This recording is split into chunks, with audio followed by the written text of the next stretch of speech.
மறைந்த மன்மோகன் சிங் உடல் நாளை காலை 11:45 மணிக்கு யமுனை நதிக்கரையில் நல்லடக்கம். முழு அரசு மரியாதையுடன் அடக்கம் செய்ய பாதுகாப்புத்துறை அமைச்சகம் ஏற்பாடு. ஆபத்து காலங்களில் உடனடியாக காவல்துறையை தொடர்பு கொள்ள காவல் உதவி செயலி அவசியம். பெண்களுக்கு அமைச்சர் கோவி செழியன் அவசர அறிவிப்பு.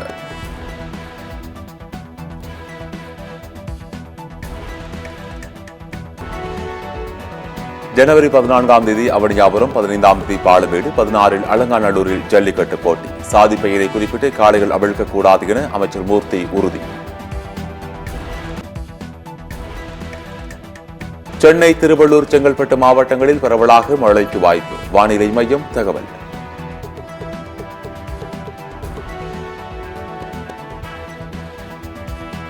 மும்பை சிராக் நகரில் வேகமாக வந்த டெம்போ வேன் கூட்டத்தில் மோதியதில் பெண் ஒருவர் உயிரிழப்பு. காயமடைந்த 4 பேர் மருத்துவமனைகள் அனுமதி.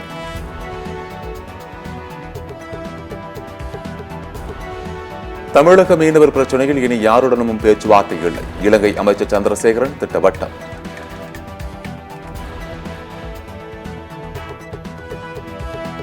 பிரம்மபுத்திரா ஆற்றில் $137 பில்லியன் மிகப்பெரிய அணை கட்ட சீனா முடிவு. இந்தியாவிற்கு பாதிப்பு ஏற்படாது என சீனா விளக்கம். கொடிநாள் நிதி வசூலில் இந்தியாவிலேயே தமிழ்நாடு முதலிடம் வகிக்கிறது. அதிகபட்சமாக 67.54 கோடி ரூபாய் கொடிநாள் நிதியாக வசூல்.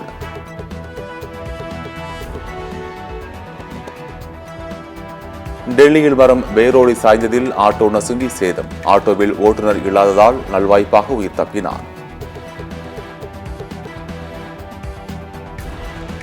கல்வி நிலையங்களில் போதைப் பொருள் புழக்கத்தை தடுக்க சிறப்பு அதிரடிப்படை அமைக்க வேண்டும். சென்னை உயர்நீதிமன்றம் உத்தரவு.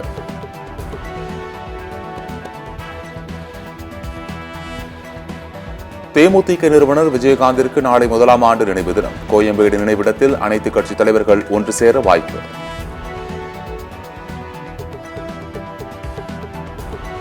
அண்ணா பல்கலைக்கழக மாணவி விவகாரத்தில் உண்மை மறைக்கப்படுகிறது. சத்தியம் தொலைக்காட்சி நடத்திய ஆன்லைன் சர்வேயில் பெரும்பாலானவர்கள் கருத்து.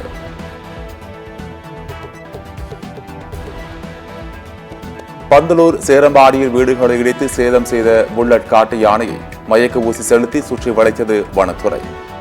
2 கும்கி யானைகள் உதவியுடன் 75க்கும் மேற்பட்ட வனத்துறை ஊழியர்கள் நடவடிக்கை.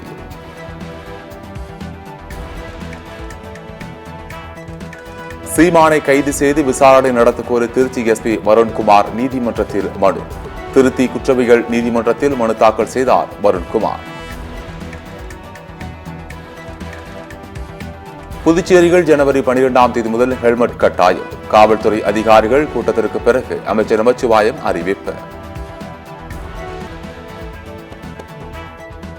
இமாச்சல பிரதேசத்தில் பனிக்கட்டிகளால் மூடிய சோலாங் பள்ளத்தாக்கு. குள்ளு மாவட்ட மக்கள் பாதிப்பு.